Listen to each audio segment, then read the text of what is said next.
Guys నేనేమి ఏళ్ళులేడు బాబు. ఇప్పుడైతే నేను మార్నింగ్ బ్రేక్ఫాస్ట్ అయితే చూపించబోతున్నా. నా మార్నింగ్ బ్రేక్ఫాస్ట్ వచ్చేసి గారెలు విత్ చికెన్ కర్రీ.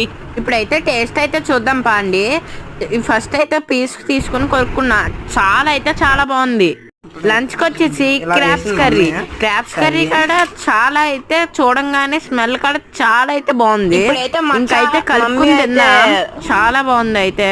చాలా బాగుంది. నాకైతే పెద్ద మొక్క అయితే వచ్చింది, మా మమ్మీ వేసారు. ఆ క్రాబ్స్ అయితే ఒక్క చేతితో ఇరిస్తే రాదు, 2 చేతులతో అయితే కంపల్సరీ ఉండాలి, లేదా చేతులు అయితే కోసుకుపోతాయి. ఇప్పుడు కలుపుకుని అయితే టేస్ట్ అయితే చూసా. చాలా బాగుంది. ఈ సమ్మర్కి అయితే మన మదర్లోని మెచ్చుకోవాలి. ఎందుకంటే ఇంత వేడిలో కూడా మనకి ఇంత మంచి కర్రీస్ అయితే చేసి పెడుతున్నారు. చాలా బాగుంది. ఇప్పుడైతే చాలా మంది నాన్ వెజిటేరియన్స్ అయితే క్రాబ్స్ కర్రీ అయితే తినరు అనమాట. అసలు క్రాబ్స్ కర్రీ ఉంటుంది మచ్చా, అంత బాగుంటుంది అంటే అంత బాగుంటుంది. ఒకసారి టేస్ట్ చేసి చూస్తే నీకే అర్థమవుద్ది. అవునా, ఇంత బాగుంటుంది.